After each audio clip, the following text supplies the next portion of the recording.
Good morning, everyone. It's a pleasure to see you all here. See, we still got more people joining us. Welcome. First and foremost, my name's Scott Huxley, Managing Principal here at Syscom Business Technologies. Happy to have today with us Elliot, and he's going to kind of guide us through some. We're going to do two sessions, as you've seen from the emails. We're going to do a session 1 and session 2. This is the first of those sessions of really what AI is. How you can use it, what its potential is, and excited to have Elliot here today. Elliot, with no further ado, and I'll flip my camera over at this point, but happy to have you here with us today. Elliot, welcome to our crowd that we have here that's still continuing to join. How are you today? Scott, I'm doing wonderful. Thank you so much for having me. As Scott mentioned, I am Elliot Eliason from Pax8. We are Microsoft's Partner of the Year and very excited to talk a lot about Copilot and other technologies concerning AI. Just to give you a little brief, we're going to talk about a little bit, is kind of ground ourselves in the moment, talk a little bit about things about being prepared to utilize AI tools, and then, talk a lot about, what can I do with this AI tool if I have this inside my organization. And Scott, alluded to, there'll be another session. We're going to go a lot deeper into that, do some more examples and different things. But today, we're really going to focus on those three things of grounding ourselves, understanding how to utilize this tool, and then give a couple examples first. So without further ado, as people still roll in, let's start the presentation here. Yeah, and as Elliot gets that queued up, I'm sorry, Elliot. A little housekeeping here as I flip my camera off. There's a Q&A section we have open for you guys. Elliot's going to walk us through here. I'm going to flip my camera off, and if you've got questions, please drop them into the Q&A. We'll be happy to get them addressed for you. Recordings will be available. There'll be a follow-up email that you receive tomorrow. For those that are interested and want to learn more, there's a discovery link as well. And with that, I'll shut up, and Elliot, back to you. Thanks, God. Appreciate it. No worries. Thanks for housekeeping. So yeah, this slide here, again, we really just want to, like I said, ground ourselves in the moment. We really haven't experienced kind of a diffusion of technology just in the scale in the tech industry really ever. As you can see, as quickly as it took mobile phones over 16 years, it only took 3 months for people to adopt ChatGPT and have those 100 million users. So that is an incredible scale of adoption. And a lot of times when that happens, we start feeling this a little bit fear of missing out. What are we, not getting from AI tools? And really to be able to keep up this technology, and the point I want to kind of reiterate to everyone's call is you really have to eat, sleep, breathe, have this underneath your pillow to be able to keep up with this. And I think what this means is it makes it even more and more important, to work with partners to make sure that, these different tools that come out make sense for what you're using in your business and actually can be useful and not just, the flash in the pan or the flavor of the month, would you say? So again, just to understand how quickly the things are changing and, how things will continue to change here in the future and the importance of kind of working with partners. But let's talk a little bit about, really what from the Microsoft perspective, and that's Microsoft 365 Copilot. I do want to admit here that this is a survey of internal Microsoft users. So I think there's some good numbers here, but I'm also going to ground us with some other numbers that come from Microsoft's early access program. And that early access program is some of the largest organizations in the world. Think everywhere from, General Motors, I'm saying the car industries, Ford, even down to like the NFL or NBA who are using Copilot. These are the type of organizations that were utilizing Copilot in early access. So like I said, we'll talk about some of these Microsoft numbers just to kind of see where people are seeing productivity, but also give you some of those early access numbers and some examples of what for everyone. So let's like I said, take a little grain of salt these numbers, but I think these trends we can show some of what's happening on the side. So if we start looking at these different ones, we can talk about all of value. Almost 9 out of 10 employees who had access to this tool believe they became more productive once they had access to it. Just to let you know, on the early access, that number was 78%. So still a very high majority of those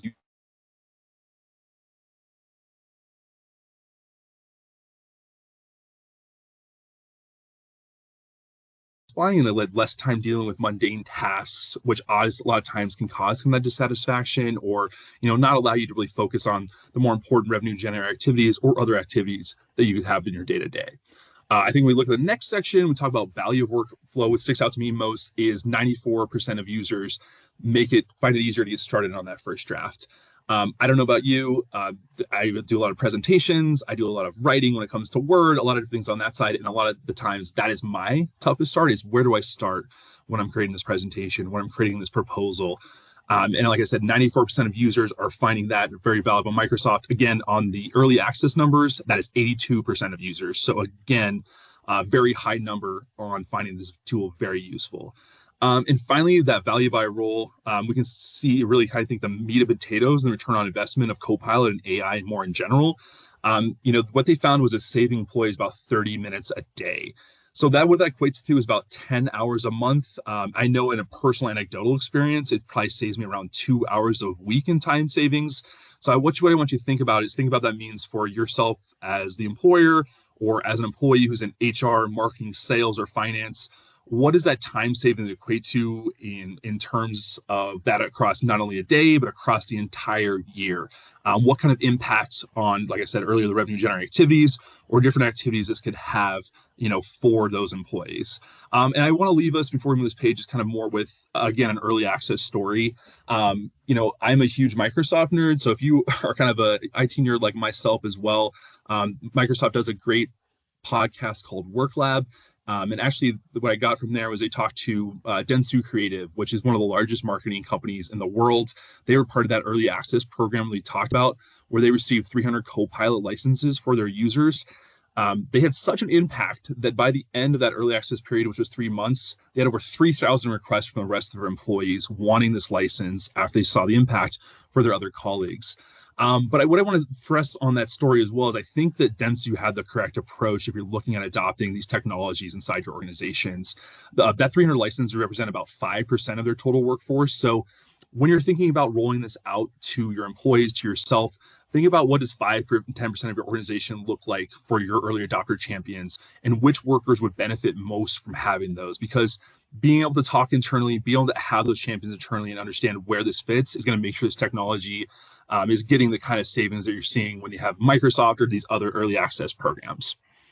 All right, moving on. Again, just one more slide on helping us understand a little bit where we're at. Kind of a newer term that maybe a lot of people are familiar. So let me just talk a little bit more about it. So when I think we talk about digital debt, think about all the small mundane things that just seem to stack up every day. Emails, undone reporting, haven't updated our CRM, all these different things on that side. That's when we talk about digital debt, what we're meaning. And this is a survey by Microsoft of over 30,000 employees across the world. And their findings were obviously, pretty astounding. 64% of employees say they don't have enough time or energy to go through and do their job. And what they, talked about as a primary cause of this was energy drains and things for searching for information, navigating meetings inefficiently, just having a tough time communicating internally, really just leaving a very small time to go through and collaborating. So again, I think you're going to hear this kind of throughout this presentation. Every minute spent, managing this digital debt is not spent on creative work. And, a world where creativity kind of is the new productivity, this ends up adding up for businesses. So again, AI tools are meant to limit this digital debt. Awesome. Well, I'm glad we found ourselves breaking ground there. Now let's start talking about what do we need to do to prepare for AI. I think when we, have these internal conversations with your employees, with your stakeholders, it's important to ask yourself these questions. What's our goals for AI? What kind of pain points do you think we can address? As we go through this presentation, give examples, think about, XYZ in HR or John in finance could really use this portion. That's what's going to actually matter to your organization. And then, understand, hey, what's our current capabilities? Do we know how to interact with these tools? Do we understand how to do these different things? And then really it's, data strategy and infrastructure. Do we have a place where our data is easily accessible and in a cleanly manner that's going to make sure that these tools give us responses that are effective and efficient on this side? So again, keep each one of the different moments in your head. We're going to go through some different checklists as well, just to talk about these a little bit deeper. And like I said, make sure when the opportunity comes for organization to take advantage of these tools, I get the most out of them.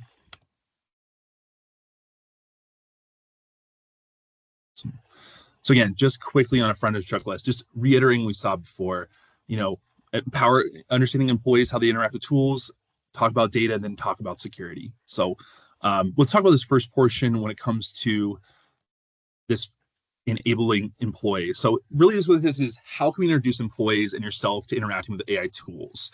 Like I said before, we can obviously go purchase it and pursue our Copilot licenses. Well, let's think about ways we can do this without having to spend money that you already might have access to. And I think we're going to talk about this next stage, a great way to get started with this, because understanding how to prompt questions and give feedback to a tool is how you're going to start to generate true results, and which are going to have an impact on your daily interaction with applications and everything else we need to come getting information. Think about the prompting is like having a conversation with your AI using plain but clear language and providing context you would with like an assistant or anyone else who would assist you during your day. So we have a great resource too after this that we'll share out, which is called the Microsoft Prompting Toolkit, which is going to be a great starter.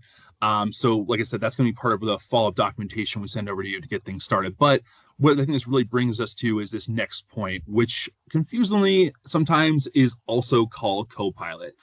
This was formerly known as Bing Chat Enterprise. There is, a number of different flavors of Copilots you're not missing on this side. I think Microsoft was just terrible at naming things, and they just didn't want to be associated with Bing anymore. In my opinion, I think they should have named this Clippy or something fun, but that kind of fell on deaf ears from Microsoft. But I think this is the tool from initial understanding of prompting that can help you very much. And the reason I say this is because this Copilot, I sometimes say it as Copilot for the web, because what this tool is a web version of Copilot M365 that it actually is in your Microsoft browser. So if you're consuming Microsoft right now, there is a high chance that you have access to this at this moment and can utilize this. So like I said, this is a great place to start in an environment that's not utilizing your data, but querying the web and able to help you understand, how do I work with AI tools? How do I do this prompting? How can I go through and make sure that I understand what's happening here? And like I said, I think this is a much safer environment because, you are querying the internet, but you're making sure you're not using your company data, but can still go out and find different things. It's really more like a very advanced Google, where you have those prompts go out to them, you get results back. It has links on those different hyperlinks to where it's grabbing that data from. And then you can, see, is this correct? How can I adjust what I'm asking it to get the results I'm looking for? And again, very, low cost way to get into this, because it's really $0 cost for you, because you really have it already with your Microsoft licensing, most definitely on that one. So, like I said, great place to get started. So let's, we talked about get started, get more used to working with these AI tools. Let's talk a little bit more like kind of standardization. We think about this checklist. If we're looking to go through and do M365, it's all about data. That is what feeds into Copilot for M365. Helps it understand how you want to collaborate, how you want to have your decision making done. So really won't say too much on the slide, but the importance of data inside a tenant for Copilot can't be overstated. It's really integral to personalization, collaboration, everything we already talked about. So make sure that you go through and do that. And just to understand how that works is, it's all inside the tenant. It isn't pulling from outside sources. So make sure that data stays secure for you inside of there. But let's move on. Kind of the main core of what we want to talk about, and that's Microsoft Copilot for M365, and that's the AI-powered productivity tool designed to enhance your workday efficiencies. That we look back to the beginning on digital debt, on all those different things from Microsoft findings internally, as well as those early access program. So this integrates with the Microsoft apps you use every day, Teams as we're on now, Word, Excel, PowerPoint, Outlook. All of these are your assistants that will work with you within those applications. So the core functionalities of Copilot for M365s include, assisting users with writing, editing, summarizing.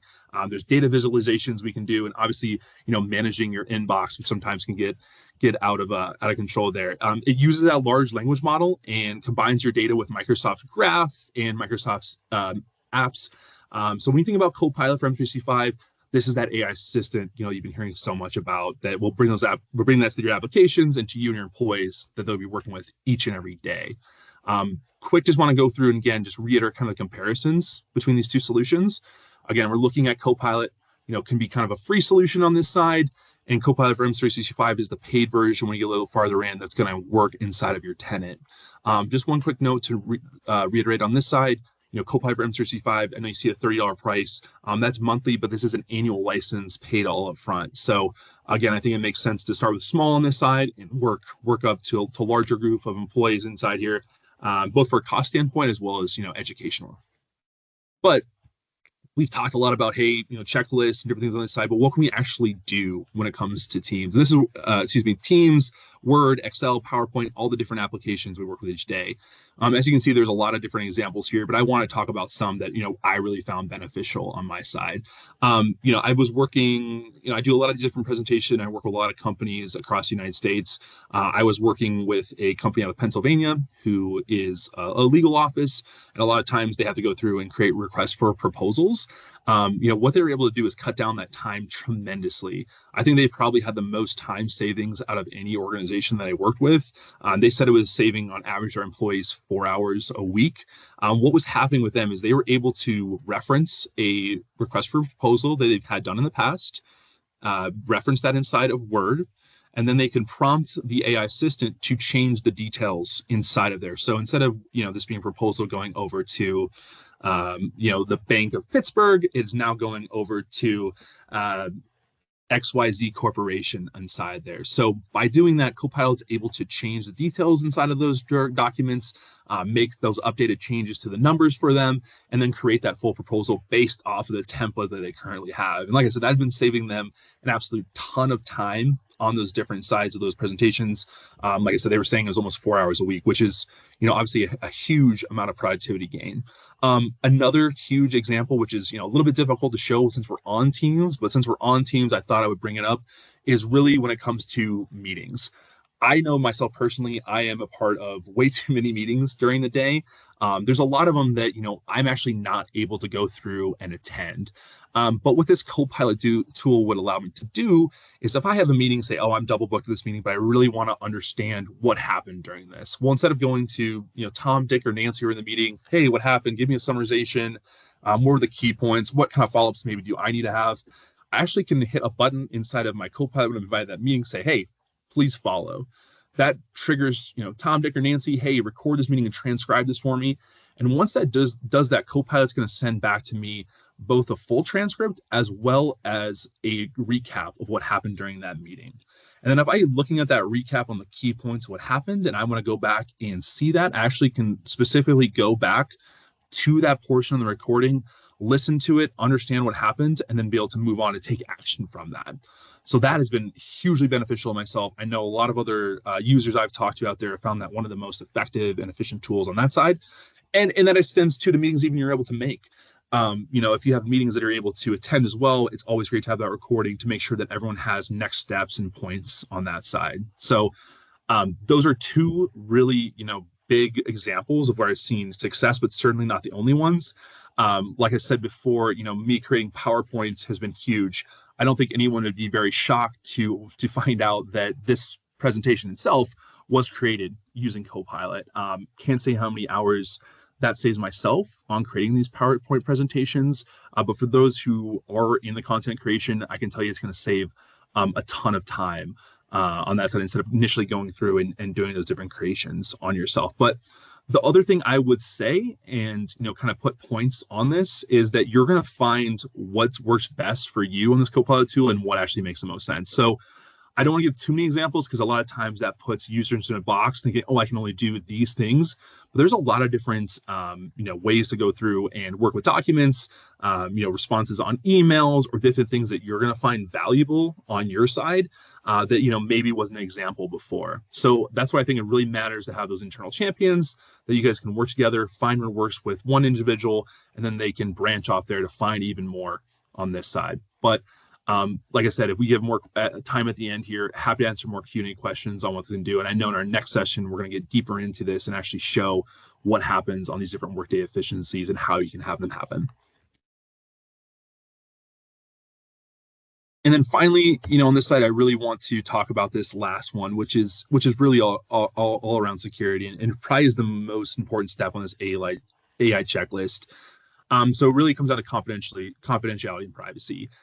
Your data can include sensitive information such as personal details, financial records, business information. So this is where it's important to make sure that data is properly protected. We obviously don't want it to fall into the wrong hands internally or externally on this side. Remember that Copilot is always living inside of your tenant. So, that data is not going externally, but still need to make sure those access controls are in set up inside to make sure that, like I said, someone in accounting isn't getting access to HR data they shouldn't have, or vice versa on those ones. And, you should have a lot of that already with your partners, but, just make sure that we can help, and their call to action to help make sure you're in the right place for this transition. And a lot of it also comes down to, users' trust. We want to make sure if users are putting information in here, they feel like they're secure, they feel like they can share this kind of information with the tool to make sure they're getting the business insights outside that they need to. So, when thinking about protection of data, and we'll talk about this a little bit more next time as well, it really is one of those crucial things for maintaining privacy, ensuring any kind of compliance, user trust, and preventing any kind of data loss. So always recommended to use best practices for data protection and stay updated on those latest security measures, especially when you're using such a powerful tool as Copilot to do any kind of querying through your environment. And just finally, kind of reiterate a little bit more on this experience. Like I said, just know that Copilot inherits those organizations' existing security, compliance, and privacy policies. So again, make sure you're using those classifications for all of these different datas. As Micah goes through and uses their semantic index, which is how you interact with that tool. Make sure that's clear so you're getting the best results for it. So let's talk a little bit more kind of on this last portion, right? So, Copilot for M365, is here really to free you from those mundane tasks, and as well as your employees. So, really kind of want you to spend what focus on matters, right? Running the business, your day-to-day operations, growing those customers, building your brand, and really scaling securely. So, like I said, I think we've done a couple examples here, but, think in your head, what would it mean for you to be able to serve your customers better, be able to respond quicker in Outlook, land more deals, and be able to quickly send out proposals, using templatized things within Word, be able to give good presentations, what you're able to create quickly and efficiently, what would that mean for your business, and, where would we go from there? Like I said, I think what I've seen, personally on this side with customers is, really when it comes to sales, marketing, and HR, those have been really the biggest winners for users inside of organizations. But I think as more comes out with Excel and advanced tools, that's going to shift more to accounting and finance. So again, as I've probably said a number of times here, I think it really matters to find champions within inside your organization, have that AI council to understand how you can efficiently work with these tools and what part of your organization is going to work best with these. So, like I said, wanted to make this, not too long and not too quick so we had time for questions, but that's what we want to bring to you today and talk about Copilot. Like I said, happy to open up the floor to any questions anyone has or currently do, or, go from there.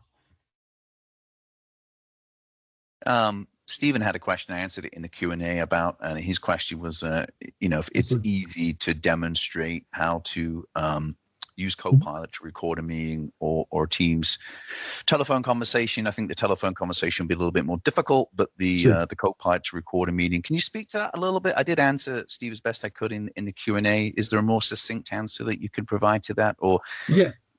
Absolutely. I have some examples we can send over after too, like showing what happens on those ones. But, I would say for the meetings, it's very easy to go through. The biggest thing to understand is when you're doing that follow, there is still one piece of human element inside there. The tool does need some attendee to record that meeting during that time for that to work. So they are prompted to do so when you hit that follow button, but that is the one human fail point there could be there. But once you do that, I can send over examples of the transcript and different things on that side that you would see. Where I find that being really beneficial is taking a step further and using that executive summary that comes with it, because that's, really, I think, the meat and potatoes of, I can see that, Tom said this during this time, and then Scott responded here, and here's actually a call to action. As a manager, it obviously can help you keep your employees honest on going through and doing their next steps, or as, a colleague of theirs, make sure if there's any action items you can help them with, that, and don't have to, go to Tom and say, oh, what happened during this portion? Quickly can see that and then can go through and do that. But like I said, I have both example videos, both myself doing it, or from Microsoft, as well as the end result, what comes after that, which we could easily follow up with you afterwards and show you. Okay, all right. And I know too, on our next webinar, we're going to look to do more examples on both live and kind of around what happens on security too. So we'll make sure if you want to see those. I'll tell you though that Teams is the one thing that's very difficult to demo while you're in a Teams meeting, but we can certainly record it and kind of show the results afterwards. Yeah. Stephen, if you want to shoot me an email, I'll get those examples over to you. And as Elliot alluded to, session 2 will go a little bit more, with examples as well. And hopefully that'll help you get the answers that you want. So back to you, Elliot. Yeah, absolutely. Any other questions on anyone's side or anything else that we can get answered for you? I think Stephen was the only one for now. Okay. If I see any more, I'll let you know. Yeah, absolutely. I mean, I think really, the next step on this one really is going on your side, Scott, and how they can get started and different things that you guys can do on your side to help on that journey. Yeah, again, as a quick reminder, I mentioned at the top of the call, there'll be an email there that'll have the recording, but also for those that want to learn more, kind of where to start. Everyone's at a different journey point, I would say, on the topic of AI. There'll be a link there that you can book some time with me, and we can kind of delve in a little bit deeper and start your journey, really. And that's really what it is. But yeah, and that'll be in the email. You can click on that, and my email's in there as well, but you can reach out. But yeah, that'll be in the email, so you can book some time and we can start you on your journey.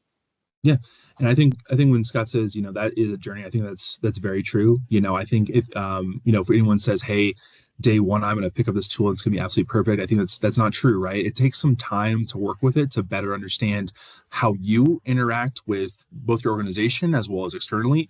Just from an anecdotal spot for myself, I know when I first got the tool just about a year ago, for those first couple of weeks, the emails that it would help me craft really didn't kind of come from my voice. But after time, it's just improved more and more on that side.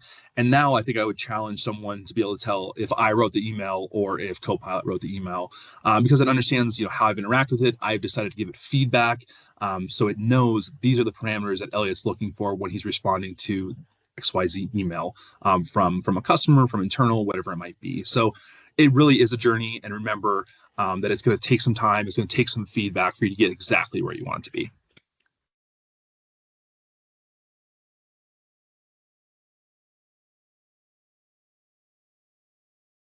But yeah, if there's no other questions, Scott, I really don't have anything else to share on this first one.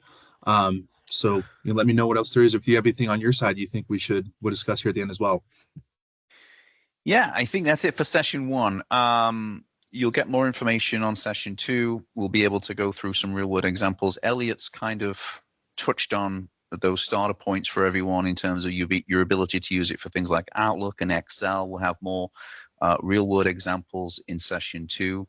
Again, the session will be recorded. That'll be emailed to you. Receive that tomorrow together with the discovery link. So if you do have some prompting questions from today's session, reach out. The discovery call's there.